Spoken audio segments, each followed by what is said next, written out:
Inilah rekaman CCTV yang menangkap aksi brutal komplotan begal membawa parang yang membabi buta mengancam korbannya hingga masuk ke dalam rumah korban. Dari 3 orang komplotan begal yang terbilang sadis ini, 1 orang akhirnya berhasil ditangkap tim kepolisian Polda Sumatera Utara. Sementara 2 rekan lainnya berhasil kabur dan masih dalam pengejaran petugas. Salah satu pelaku ditangkap oleh petugas saat hendak kabur ke Provinsi Riau. Pelaku dilumpuhkan oleh petugas karena nekat melawan saat ditangkap. Dalam aksinya, pelaku menyasar korban yang mengendarai sepeda motor seorang diri, kemudian membuntuti korban. Saat situasi sunyi, pelaku langsung mengancam korban dengan senjata tajam dan mengambil barang berharga dari korban. Dia masuk ke pekarangan rumahnya, dengan cepat para pelaku ini juga memepet atau masuk ke dalam pekarangan rumahnya dengan mengancam. Ya, dengan mengancam menggunakan senjata tajam ya atau parang yang dia memang sudah persiapkan. Dan para pelaku ini bukan hanya 1 kali. Dia sudah berulang kali. Akibat perbuatannya, para pelaku dikenakan pasal 365 KUHP dengan ancaman hukuman penjara paling lama 9 tahun.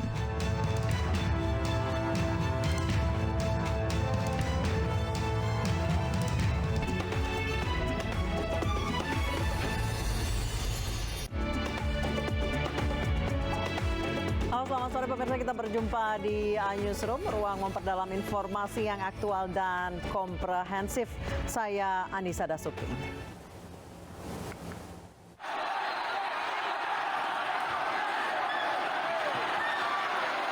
Aksi saling lempar hingga nyaris bentrok terjadi dalam laga futsal yang mempertemukan tim tuan rumah Sinjai melawan tim dari Kota Makassar dalam Pekan Olahraga Provinsi Sulawesi Selatan yang digelar di Kabupaten Sinjai.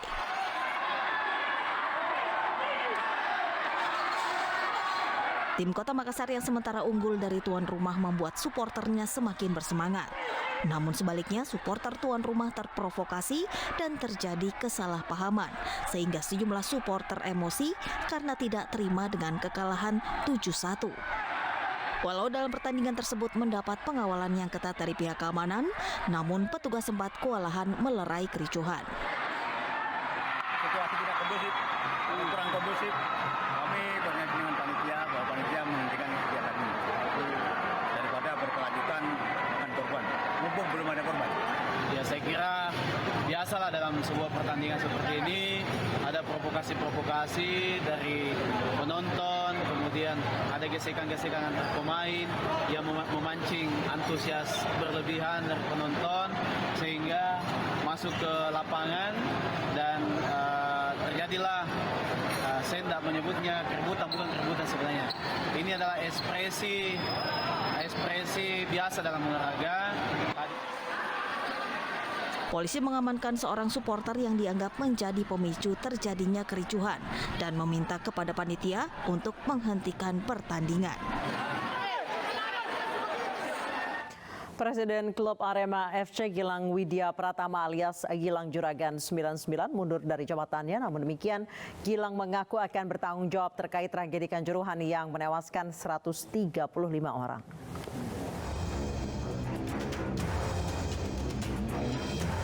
Gilang Widya Pratama alias Gilang Juragan 99 memutuskan mundur dari posisi Presiden Arema FC. Keputusan itu diumumkan Gilang dalam konferensi pers di kantor Arema FC Sabtu 29 Oktober 2022. Gilang mengaku bangga menjadi bagian dari tim Arema karena di tahun pertama kepemimpinannya Arema menjadi juara Piala Presiden. Namun karena kesedihan dan trauma mendalam, Gilang memutuskan mundur dari posisi Presiden Arema FC per 29 Oktober 2022. Per hari ini saya menyatakan saya mundur dari Presiden Arema. Pengunduran diri tidak ada tekanan, pressure dari pihak manapun. Itu murni karena tanggung jawab moral saya. Itu murni karena saya sangat merasakan kesedihan, traumatis, dan saya bertanggung jawab. Sebelumnya Gilang Juragan 99 ini diperiksa selama 5 jam oleh penyidik gabungan Bareskrim Polri dan Polda Jawa Timur terkait tragedi Kanjuruhan pada 1 Oktober lalu. Dalam insiden tersebut, 135 orang meninggal dunia dan ratusan orang terluka. PSSI akhirnya memutuskan akan menggelar Kongres Luar Biasa KLB dipercepat setelah mendapat surat dari dua anggotanya, yaitu Persis Solo dan Persebaya Surabaya.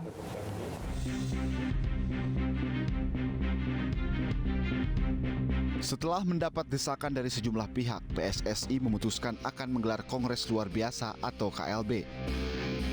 PSSI juga mendapat surat permintaan KLB dari dua anggotanya, yaitu Persis dan Persebaya yang mempunyai sejarah sebagai klub pendiri PSSI.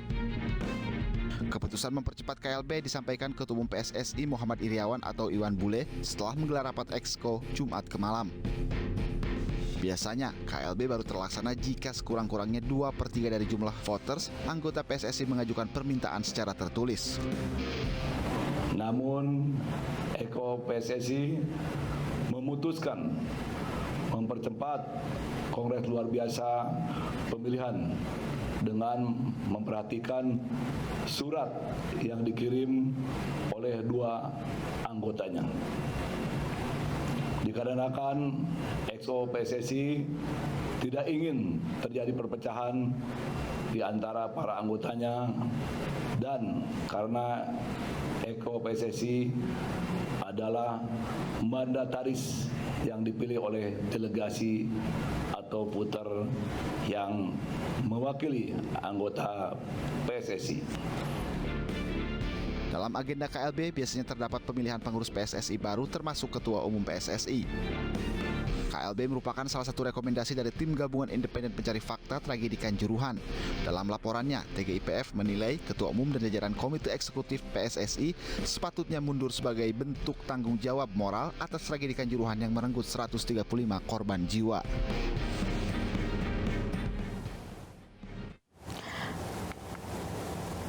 Ketua Umum PSSI Muhammad Iriawan menyampaikan Kongres Luar Biasa atau KLB PSSI akan digelar secepatnya. Hal tersebut disampaikan setelah diselenggarakannya rapat Eksekutif Komite atau EXCO. Apa saja agenda yang akan dibahas dalam KLB PSSI? Untuk membahasnya kami telah terhubung dengan Ketua Komisi Disiplin PSSI Erwin Tobing dan pengamat sepak bola Maruf El Rumi. Saya ke Pak Erwin terlebih dahulu. Pak Erwin, agenda di KLB apa salah satunya? Apakah pergantian Ketua PSSI? Baik, sebagai wujud bentuk pertanggungjawaban moral, ya, karena ada beberapa klub yang mengajukan kongres, tapi kita coba membuat kesepakatan, Exco sepakat untuk melaksanakan kongres dan mengajukan surat ke FIFA. Isi nanti tim akan menyusun apa materi-materi kongresnya. Tapi ini demi menjaga keutuhan kebersamaan di bidang persepakbolaan di antara voter Exco. Ini semua demi kebersamaan, kekompakan, ya, supaya jangan terjadi hal-hal di luar itu. Ini tanggung jawab moral yang perlu diatur. Baik Pak Erwin, awalnya PSSI sempat menyatakan bahwa tidak perlu sampai KLB, namun akhirnya sekarang diputuskan untuk KLB. Sebenarnya apa hal yang kemudian akhirnya ketok palu untuk KLB? Ya, ini untuk menjaga kebersamaan aja. Jangan ada perpecahan di antara voter. Dan juga supaya ini loh, ini Liga 1 diharapkan Liga 2, Liga 3 bisa berjalan. Jangan terhenti. Ya, ini sangat merugikan klub. Jadi yang semangat yang sedang menaik di persepak bolaan berhenti, ini pun kita harus coba pikirkan sehingga kita laksanakan kongres supaya bisa mengevaluasi semuanya. Ya, kemudian juga dengan harapan Liga 1, Liga 2, Liga 3 bisa bergulir kembali sehingga persepak bola Indonesia bisa jalan, bisa hidup. Baik, saya ke Mas Erwin. Mas Erwin, tanggapannya dengan pernyataan dari Pak Erwin. Bagaimana? Mas Elrumi sudah bergabung bersama kami? Ya, pertama kita memberikan apresiasi ya kepada PSSI akhirnya speak up terkait dengan tuntutan dari Kongres luar biasa yang disampaikan oleh beberapa pihak, termasuk juga salah satu rekomendasi dari tim TGIPF 1. Yang kedua, memang sempat ada pertanyaan di beberapa kalangan terkait dengan alasan dari PSSI ketika rencana untuk menggelar Kongres luar biasa. Pertama, alasan yang disampaikan adalah bahwa ada surat dari 2 anggota PSSI atau 2 voters dari PSSI, yaitu Persis Solo dan kemudian juga Persebaya Surabaya, yang mengajukan untuk diadakannya Kongres luar biasa. Nah, yang kedua itu berdasarkan dengan rapat darurat lah bahasa gampangnya dari eksekutif komite.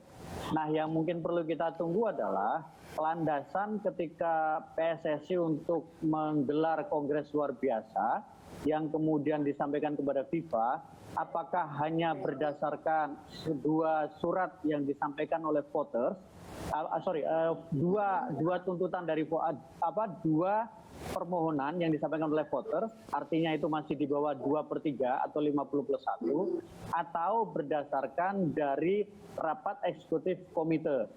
Kalau misalnya landasan surat yang dikirim PSSI ke FIFA adalah dari Persis Solo dan Persebaya Surabaya, besar kemungkinan surat itu akan ditanggapi oleh FIFA dengan mengatakan bahwa silahkan kembalikan kepada statuta. Nah, statuta PSSI mengatakan KLB itu bisa digelar jika ada permohonan dari 2/3 atau 50+1 dari voters atau pemilik suara. Pemilik suara di sini kan ada Asprof, kemudian juga ada tim Liga 1, tim Liga 2, dan tim Liga 3. Tidak semuanya tim Liga 3. Atau yang dijadikan landasan untuk berkirim surat ke FIFA adalah berdasarkan dengan rapat darurat yang digelar oleh eksekutif komite. Kalau berdasarkan surat klub itu kemungkinan besar akan ditolak oleh FIFA. Baik, Pak Erwin, jadi yang Tapi mana? kalau berdasarkan ESCO akan berbeda. Baik, Pak Erwin, yang mana? Karena surat atau karena memang hasil pertemuan, Pak? Inilah bentuk wujud bertanggung jawab moral dari para ESCO. Dan juga untuk menjaga keutuhan. Ada yang mendesak, ada yang mendukung. Ya, jadi ini dipikirkan, ya kita ajukan. Ada yang mendesak, ada yang mendukung. Tapi kita akan ada pekerjaan berat di awal tahun depan. Kita perlu fokus. Oke, kita ajukan ke FIFA supaya bisa tenang semua kita menghadapi tugas kita di awal depan. Pak Erwin, selain Persis dan Persebaya, apakah ada klub lain, Pak, anggota lain yang mengajukan KLB juga, Pak? Ada ya secara resmi yang dikatakan tadi oleh narasumber tadi ya, ada 2. Terus ada lagi dari hasil temuan minta mundur, minta kongres luar biasa. Intinya inilah tanggung jawab moral bagaimana supaya bola ini bisa tetap utuh, kompak, tidak pecah. Karena kita akan ada tugas ke depan. Yang lagi diharapkan supaya Liga 1, Liga 2, Liga 3 bergulir segera. Bisa segera sehingga anak-anak bola, pecinta bola, pemain bola bisa hidup. Kalau bisa hidup.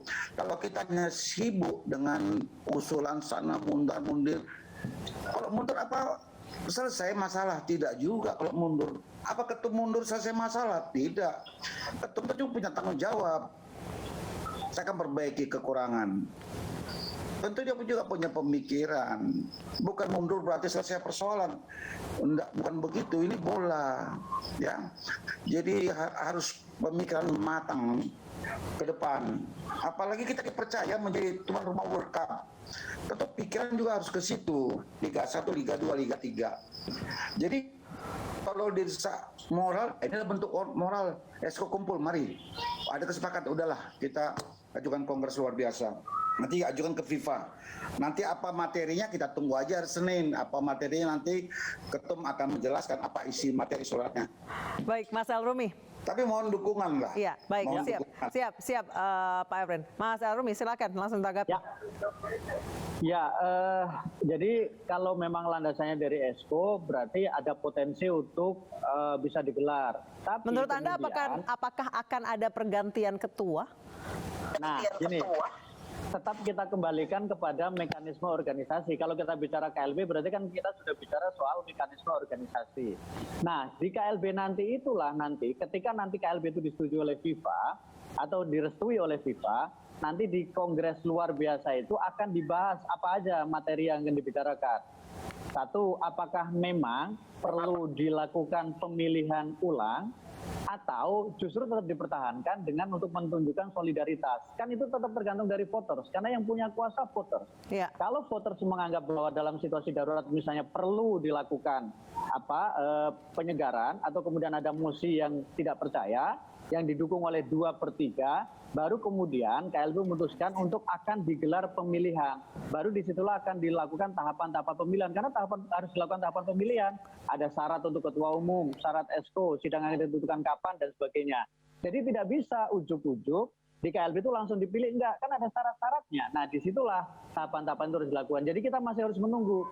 KLB dikelar, belum tentu langsung ada pergantian, karena di situ masih ada tahapan lanjutan seperti apakah memang perlu dilakukan pergantian atau justru untuk memperkuat solidaritas di antara sesama pemilik suara.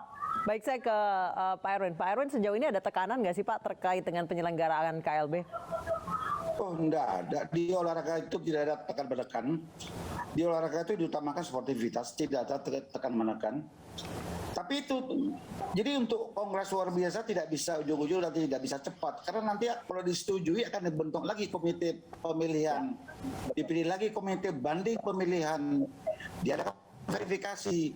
Hasil verifikasi baru dikasih lagi waktu untuk pemilihan. Masih ada proses lama. Ada prosedurnya, memakan waktu proses lama.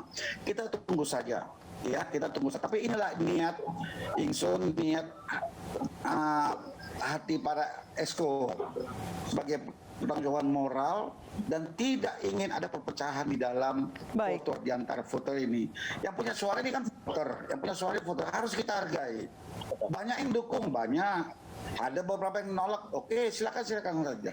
Baik. Tapi jangan sampai terjadi perpecahan atau mendukung nggak dukung gitu loh. Baik, kita semua berharap memang sepak bola di Indonesia Liga 1, Liga 2, Liga 3 kembali bergulir lagi, dan ini juga diharapkan jangan ada perpecahan di antara voters dari PSSI dan juga pendukung sepak bola Indonesia. Terima kasih Pak Erwin Tobing, terima kasih Mas Maruf Helmi telah bergabung bersama kami di Newsroom Weekend. Selamat petang.